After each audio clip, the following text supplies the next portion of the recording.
Here with NSU head coach Mike McConathy. Coach, 2 games this week. You get a home game against Abilene Christian on Wednesday before you head to Houston Baptist on Saturday. Another home game Wednesday. Abilene Christian is a team that seems like they force turnovers. They're pretty efficient in what they do. What are some of the things that you're going to be looking for from them on Wednesday? Well, they just do a great job of creating tempo, of defensively being tough-minded. Coach Golden does a great job. They've had a lot of success there. They've taken their program from when he first got there until to the NCAA tournament a year ago, done a phenomenal job, and they just compete and they make shots. They do everything to get the ball inside. They're so intelligent as a team.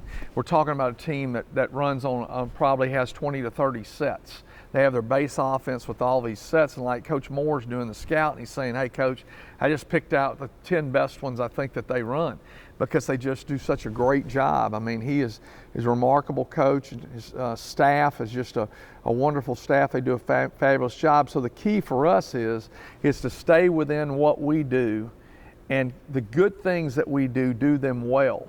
And the things that we have been doing well, but maybe we haven't done as well, we need to get back to doing them well because we got to rebound the basketball. That's been something that's been really good for us. We got to have great team defense, something we've been doing a pretty good job with, and it for some reason it just kind of went away. So we got to get back to that. Sometimes that happens because, and I'll be honest with you, practice preparation, you get in a situation to where you've got class conflicts and you can't get certain guys in the gym for practice, so you're having to move your practice schedules around this time of year. So you got to find ways to get sharp. I think that we've hopefully came upon something today that's going to help us in our practice today. You go back when you've been doing this as long as I have, and you start pulling something that you used to do out, and I'm hoping we can do that because we're going to have to be really sharp against Abilene Christian to be able to get a win. Last Wednesday at UNO, this team came out with that focus and that killer instinct might not be the right word, but it was just a pedal to the metal type of a focus. We saw it in the first half against Central Arkansas, build a 16-point lead at halftime. How do you kind of take those types of positive things out and translate them going forward? Well, I think one of the things that I always say, it's a marathon, it's not a sprint, and this team is still young. You've got a lot of new pieces that are playing together. Yeah, we're starting to figure it out a little bit, but then you're going to have a tendency to go back and revisit where you were before. Think about, and you've watched us all year, think about if this team would have been playing the way they're playing now in November, think about how much better. But a team is built for March at our level. And you're going to have a lot of ups and downs. And I'm just hoping soon that we can get to where there's a lot more ups than there is downs. So it's something that we've got to work on to improve to get better. It seems like the point guard position has stabilized. Brian White has come back and is healthy. C.J. Jones has continued to give you good minutes and what he was able to develop when Brian was out. It seems like they've kind of gotten into a nice timeshare there. How do you feel like that position has come? Well, I feel a lot better about it. I mean, see, I'm a firm believer that it's really hard for a point guard to play over 22 to 23, 24 minutes because especially in our offense, it is so important for that person to be able to push the ball, to spearhead your defense, to get back, be where they're supposed to be. And so I think that is something that is hopefully going forward is going to help us. And I think that we have different matchups that create problems. Be honest with you, UCA was a tough matchup. When they took Jones off the floor, they've got everybody 6'5" and above out on the court, what makes it pretty tough. So they had a matchup advantage at times there, but I think that they're doing better and they're doing a great job, but still it's a matter of CJ's played now, he's in his 3rd year. Brian has played 10 games plus he's probably played 12 this year and he missed, some. So, you've got 2 guys that got some experience and they're beginning to mold into what we need them to be as the point guard. NSU doesn't have a lot of height, but you have really long arms, and UCA might have been one of the few teams, if not the first team, that was longer than you were How does that affect things like rebounding and trying to run half-court offense against them when you weren't able to get on the break there in the second half? Well, the second half, the biggest struggle for us was it was one, we weren't rebounding the ball. Second thing, we weren't getting it out quickly because we had made an adjustment we were taking the ball out because of their pressure, and we didn't get the ball up as forward, and the ball never swung from side to side in the second half. So to answer your question, the length did pose a problem for us because once we got into a half-court setting versus in the first half, we were running and flowing and the ball was swinging side to side, and technically that's part of the fast break to swing side to side because defense have to shift. We didn't do that. Therefore, the unbelievable plays that Jamari Gregg made in the first half of driving to the bucket off of the roll and replace play that we're running our offense, just taking direct drive. He had a dunk that was just kind of like it dunked.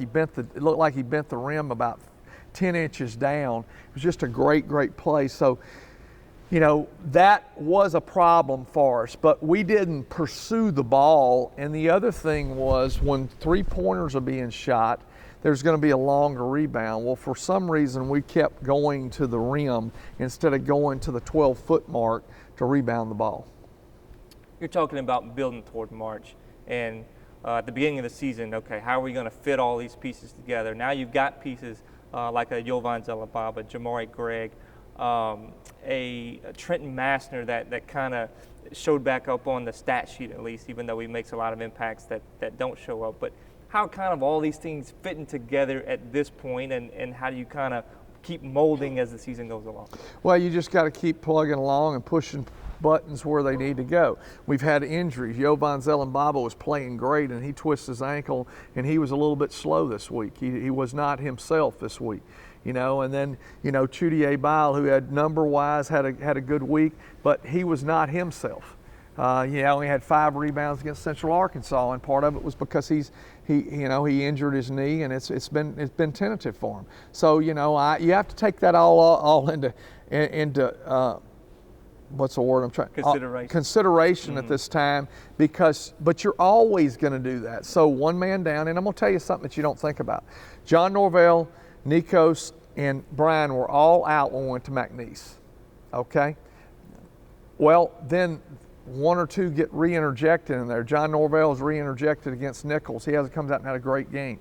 But then you've got more pieces that you're trying to play with, and sometimes when people start coming back, it gets to be difficult too because you've kind of got in a rhythm. So I don't think that sometimes players nor people that are fans that are sitting in the stands, they factor all that in. You know, and a lot of times time and score is not factored in by players or by fans or by coaches sometimes. So, you know, all those things factor in. In this last game, we had a time and score situation where we called a timeout.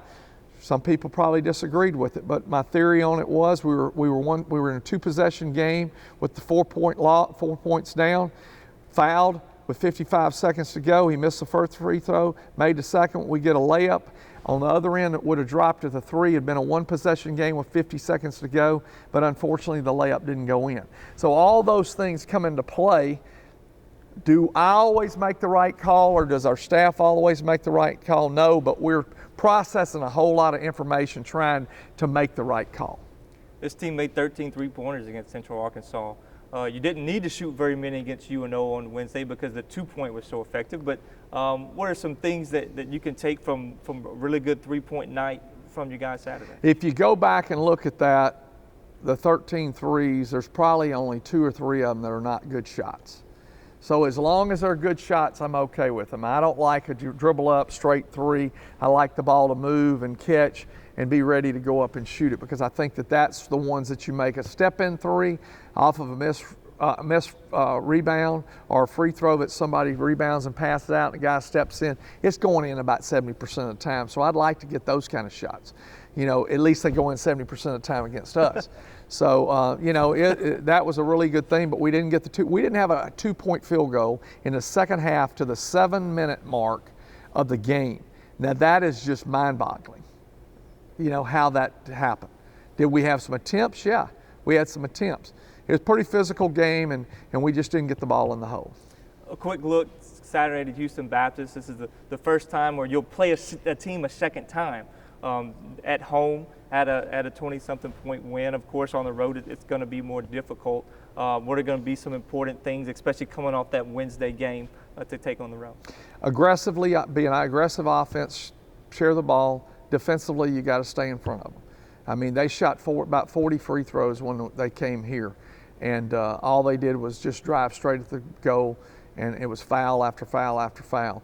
But then we aggressively have to attack them offensively, just like they're going to aggressively attack us. It will be a tough ball game. Coach Mike, thank you very much.